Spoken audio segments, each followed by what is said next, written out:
Okay. All right, so today we have with us Leslie Jones, who's business agent for one of the largest school districts in the state of Texas.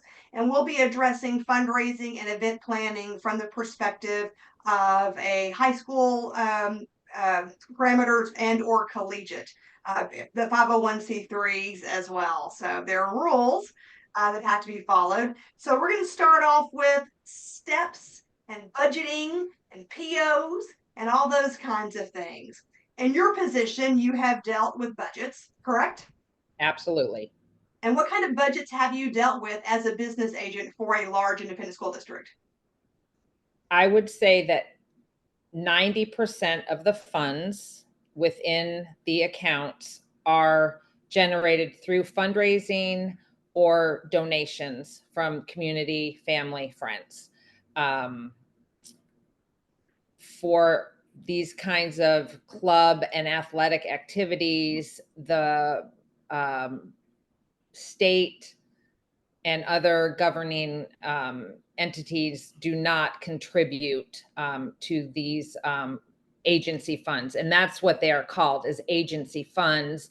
And meaning the agency would be that club, boys basketball, volleyball, key club, NHS, those kinds of entities. So So they're when you're dealing with like the footballs and basketballs of the world, generally in districts they give them some money for a budget, correct?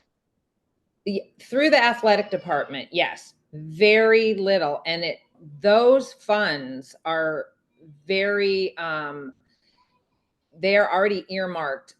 Most of the time it's for uniforms, and travel, for, out of town tournaments. Um, they're not funds for the extra things that you have to raise money for, the banquet, the spirit gear, spirit shirts, additional equipment that as a coach you feel is necessary, to run your program.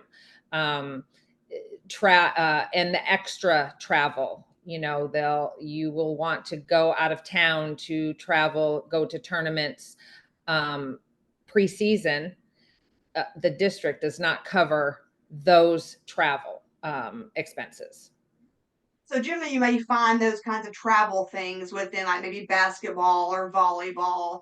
Normally, I guess football doesn't have like those preseason No, tournaments necessarily, no. but the other ones Basketball, do. basketball, volleyball, softball, soccer, And baseball. so why would not a district provide the money for travel like that? I mean, is that up to the particular coach of each campus? Not up to the coach. I would say it would be up to the district, and how the athletic department, who is governing over the sports programs, however much money they get. And you have, um, 14 high schools. How are you going to divide that, what you have? And I know that coaches have to submit a budget to athletics, for that amount that they are allotted, and how they're going to spend it. But there is always parameters at the budget sheet, like it will say out of town travel, um, extra equipment, or uniforms. And the coach will then have to decide, with that small amount, say it's $5,000, $5,500. Where are they going to put it?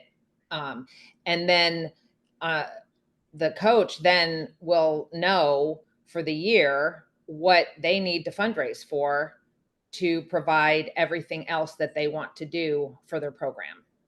So you mentioned budget several times. So they're given a budget, let's say of $5,000 to Yeah, work with. very small. Very small budget from the school district. And then they figure out, well, they want to take some travel or they want to do a banquet at the end of the season or whatever it is they want to spend their money on. New uniforms, Uniforms. extra practice uniforms, other equipment, basketball, for example, the varsity team, they usually will have a travel, their travel gear, including the bag, the jacket, the Sweats. athletic gear, the sweats, those things, those extra things that districts don't provide for their programs. Got it.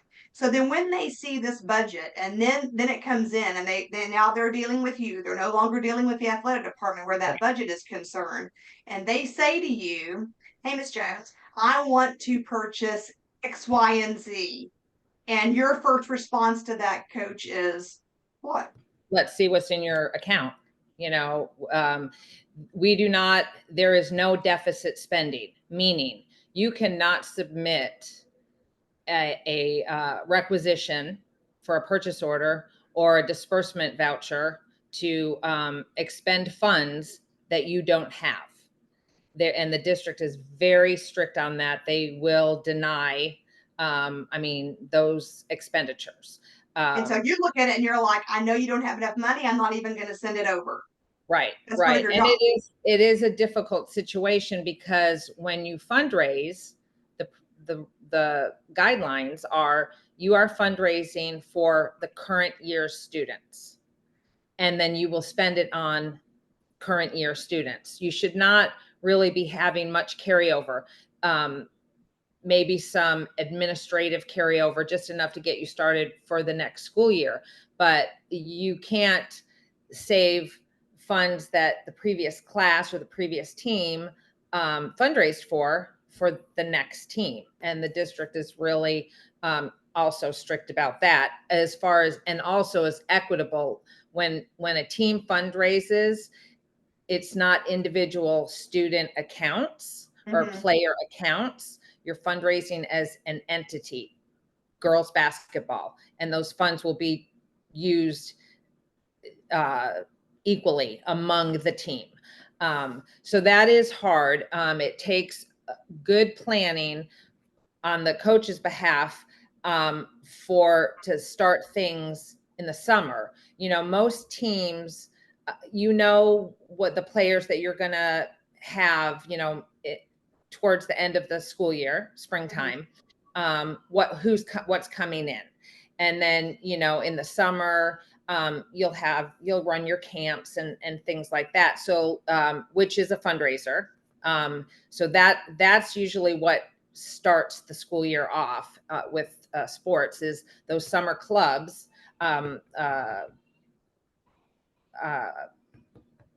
camps, Mm-hmm. and then you've got money in your account when school starts for that year. But you have to plan usually a big fundraiser from the get-go. So let's hold on to the word fundraiser for a second. We'll get to that in just a second. You mentioned the word expenditure.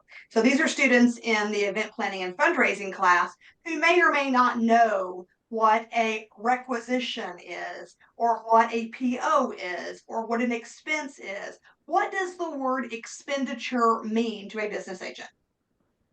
An expenditure is funds going out of the account to make a purchase. And the way that is done, so these agency funds are held in, the bank account, the campus's bank account, the general fund. Mm-hmm. Within the general fund are the agency funds, and they each are assigned an account number.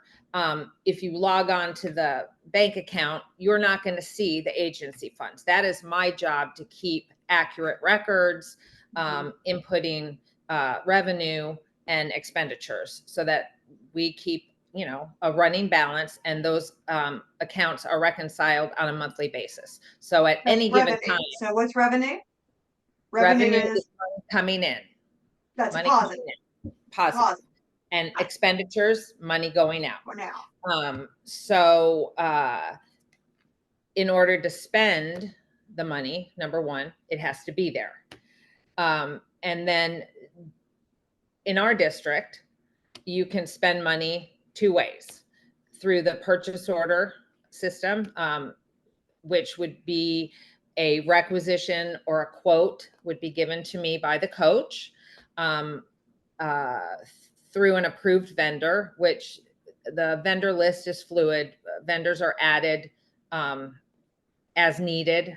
There is a vetting system that does not happen on the campus. That is through the purchasing procurement department. So But the a approved vendor, vendors who, so approved vendors through the district, not an approved vendor by the coach. no, Not, it's correct. come on An the approved list. vendor is a vendor that has submitted the required documentation to our procurement department. Mhm, It is reviewed, and then it is decided by them if they are an approved vendor. Some vendors are only approved for a one-time deal. mhm. Some vendors are only approved for fundraising. So they're a fundraising vendor, different than, if you were purchasing equipment or, chartering a bus, those vendors, that's very different than a fundraising vendor. A fundraising vendor would be like Vertical Raise, a vendor that we use frequently. They are only approved as a vendor to Fundraise. facilitate fundraisers for the campus. So let's go back to our coach that has come Yeah, to you and says, I I want to want to spend some spend. money. Okay, Okay. so we look in the account. What do you have in the account? Okay, coach has money in the account. He wants to buy practice uniforms for the team. So he gets a quote from a vendor, an approved vendor, and he'll bring that to me.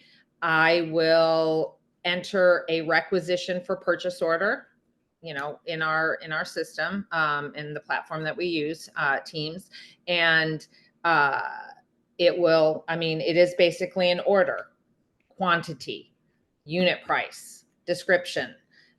Is there shipping, freight, anything like that? That would all be inputted onto the requisition. So now it's a requisition. The principal then approves it. Then it goes to campus accounting. They review it. They approve it. Campus accounting is the governing department over business agents. They will absolutely look to see if the funds are in the account. And then once they approve it, then procurement will do the final approval. It has become a purchase order, and it will come to us electronically. We'll forward it to the vendor. The order will be filled, shipped, and then received. Once it becomes a purchase order, those funds are encumbered, meaning they are frozen, if you would. Um, they're not taken out of the account yet, but they're not there for you to use for something else, which is And kind of pushed to the side and just kind of held there. because So let's maybe say, until the invoice comes, until the order is shipped, received, again, you would enter that into the system, invoice paid, then the funds are taken out of that account. so let's say I'm the coach and I came to you and I said, hey, I wanna go ahead and plan this event as the basketball coach. And you said you have the money. And I said, okay. And I went away and purchased something because you said I had the money in the account. Have I just broken the rules? I'm Oh, guessing yeah. by your face I'm So breaking I'm the rules. assuming you mean you purchased it with your own Visa card, Hoping to get reimbursed. and then you brought me a receipt. Right. I would say, Coach, thanks for making that donation to your team. You did not have prior approval for an expenditure. Me saying you have money in your account is not approval. There, in that respect, if you are going to make a cash purchase, Mhm. and I don't mean actual cash, I do mean like via Mhm. a checkbook or the Bank of America card that some coaches have for purchases. You still have to get the proper approval. You would complete a DV, which is a disbursement voucher. Disbursement meaning you are going to funds will be dispersed from your account for that purchase. A disbursement voucher is similar to a requisition. coach would usually bring a quote for whatever items they were going to purchase. They would fill out a disbursement voucher. Who is the vendor? What's the purpose of this purchase? Quantity. If you have 36 kids on your team, why are you ordering 150 t-shirts? Those are the things, the checks and balances that I have to check, as well as campus accounting would also So then review. the students may be wanting to know, well, why would I do a PO instead of a disbursement voucher? What would be the difference? Um, in our district, and I'm sure across, the state, different districts may have different internal policies. Our policy is they really want us to use the purchase order whenever possible. Any purchases over $500 from an agency or club fund has to be done through a purchase order. And that's really for the protection of the coach and the school and the district. For any fraudulent occurrences, if an order isn't completed, or if it you were quoted one thing and then they invoice at a higher amount. These are things that really protect the funds that you've worked hard to raise. It is more paperwork and it is a longer process, which does tend to frustrate coaches because they're busy coaching their teams, not really worrying so much about paperwork and deadlines with the business agent. Um, for smaller purchases or one time, you're not going to get a vendor on a list when you're making a $75 purchase somewhere for something. So then you would do the disbursement voucher. But the district does really watch and monitor, and they will, if it's repetitive, they will definitely call you out on circumventing the processes, the system. So when we're talking about, say, an event, let's say I'm the volleyball coach and I want to have my end of the year banquet, and I know that I'm going to need a speaker, I'm going to need the catering, I'm going to need the venue, all those kinds of things that go along with having an event Mhm. like an end of the year banquet. Are there parameters like for spending for an end of the year banquet that Yes. our district does? Yes. So the district follows similar to probably, any kind of uh, when you're feeding people, there are guidelines for maximum spent for breakfast, lunch, and dinner. You know, for students, 8, 10, and 20. And you think, my gosh, how are you going to feed an athlete for that?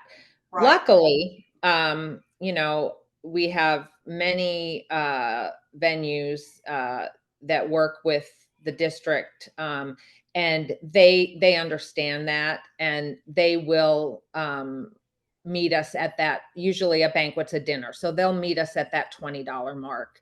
They'll have a select menu that we can choose from to have a very nice banquet. A lot of places will include the sound system Mm. and those other things that you may need for your presentation. And um,